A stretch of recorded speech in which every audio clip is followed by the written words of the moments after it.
वर्तमान समय में नासा दुनिया की सबसे एडवांस स्पेस एजेंसी मानी जाती है। नासा के नाम ऐसी ऐसी उपलब्धियां दर्ज हैं जिसका ख्वाब हर देश देखता है, मगर पूरा कोई नहीं कर पाता। वैसे तो नासा के नाम बेशुमार उपलब्धियां दर्ज हैं, मगर इसकी सबसे बड़ी उपलब्धियों में इंसानों का पहली बार चांद पर जाना सबसे ऊपर गिना जाता है।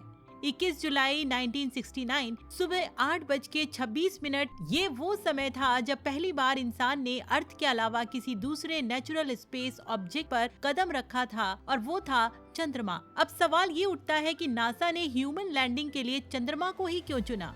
ह्यूमन को चंद्रमा पर भेजने का असल कारण आखिर क्या था, और क्या नासा अब कभी चंद्रमा पर दोबारा जाएगा? इन सभी सवालों के जवाब हम आपको इस वीडियो में देंगे, लेकिन उससे पहले आपसे एक रिक्वेस्ट है कि अगर आपने अब तक इस चैनल को सब्सक्राइब नहीं किया है तो जल्दी से चैनल सब्सक्राइब कर लें, साथ ही दिख रहे बेल आइकन को दबाकर नोटिफिकेशन ऑन कर लें ताकि हम आपके लिए ऐसी इन्फॉर्मेटिव वीडियो लगातार लाते रहें। चलिए अब हम आपको नासा और चांद से जुड़ी कुछ महत्वपूर्ण जानकारी देते हैं। नासा फिर से चंद्रमा पर जाएगा या नहीं, और जाएगा तो कब जाएगा, ये जानने से पहले बात करते हैं कि आखिर पहली बार इंसानों को चांद पर भेजने का उद्देश्य क्या था। दोस्तों, अगर देखा जाए तो नासा ने ह्यूमन को चंद्रमा पर किसी साइंटिफिक पर्पस के लिए भेजा था ही नहीं, बल्कि इसकी वजह थी अमेरिका और सोवियत संघ। जी हाँ, 1950 में अमेरिका और सोवियत संघ दोनों के बीच युद्ध चल रहा था, और देखा जाए तो दोनों ही देश हर मायने में एक दूसरे से आगे निकलना चाहते थे, और यहीं से शुरुआत हुई स्पेस रेस की।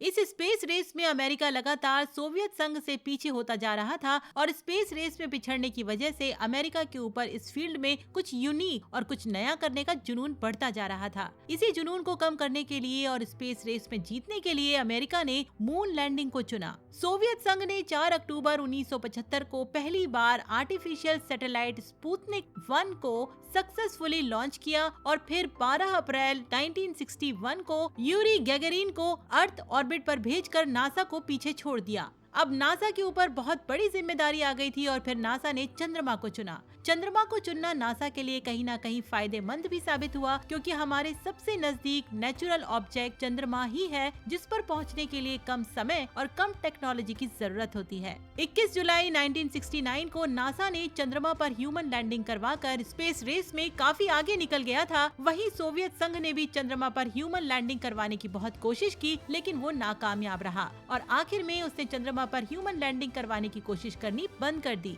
उधर नासा ने 1969 से 1972 के बीच में कई बार चंद्रमा पर अपने एस्ट्रोनॉट्स को भेजकर चंद्रमा की चट्टानों और सतह के करीब 382 सैंपल्स मंगवाए, जिन पर आज भी रिसर्च हो रही है। लेकिन नासा को चंद्रमा पर ह्यूमन लैंडिंग से कोई खास फायदा नहीं हो रहा था, क्योंकि सैंपल्स के नाम पर चंद्रमा की बस सतह और चट्टानों के ही सैंपल्स आ पा रहे थे, और ये काम तो नासा अपने रोबोट को भेजकर भी कर सकता था। इसलिए नासा ने इंसानों को चंद्रमा पर भेजना बंद कर दिया। लेकिन फिर अलग अलग सैटेलाइट और ल्यूनर लैंडर से ये भी पता चला है कि चंद्रमा की धरती पर बहुत से खनिज पदार्थ हैं। हाल ही में चंद्रमा पर ल्यूनर लैंडर मिशन हुए, जिससे ये पता चला कि चंद्रमा पर मिलियंस ऑफ टन पानी मौजूद है। वहीं हीलियम 3 जैसे कीमती पदार्थ भी चंद्रमा की सतह पर मिले हैं, जिससे बहुत ज्यादा मात्रा में एनर्जी ली जा सकती है। इसीलिए नासा चाहता है कि वो चंद्रमा पर दोबारा जाए, और इस बार नासा का चंद्रमा पर जाना कोई स्पेस रेस जीतना नहीं, बल्कि इस बार नासा साइंटिफिक पर्पस के लिए चंद्रमा पर जाना चाहता है।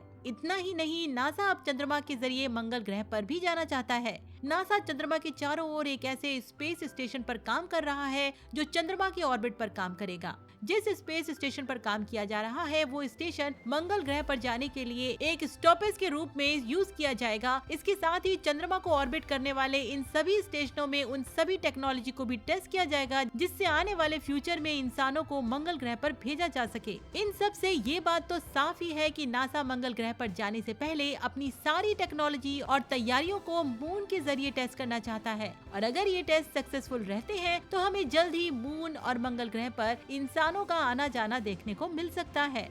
वहीं नासा ने ये भी कहा है कि वो आर्टेमिस 1 मून मिशन को फरवरी 2022 तक लॉन्च करने का टारगेट बना रहे हैं। ये इस दशक के आखिर तक इंसानों को एक बार फिर चांद की धरती पर वापस ले जाने की अमेरिका के प्लान का एक हिस्सा है। वैसे नासा शुरू में इस साल के अंत तक टेस्ट फ्लाइट शुरू करना चाहते थे, लेकिन ये टाइमलाइन पूरी नहीं हो सकी। लेकिन इन्होंने अपने space launch system mega rocket के ऊपर ओरियन क्रू कैप्सूल को लगाया तो नासा को एक बड़ी कामयाबी मिली।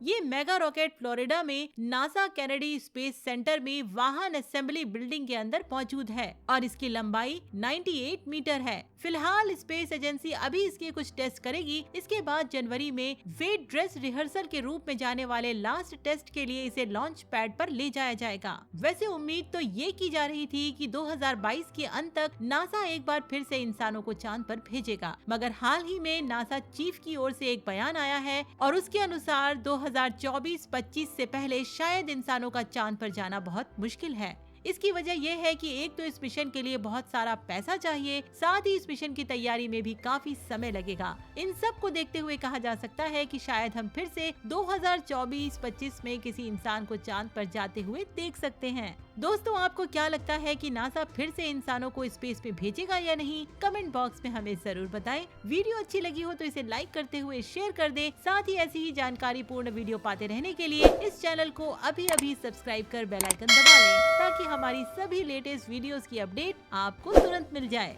तो देखते रहिए अमेजिंग जानकारियों से भरा चैनल यू थिंक हिंदी।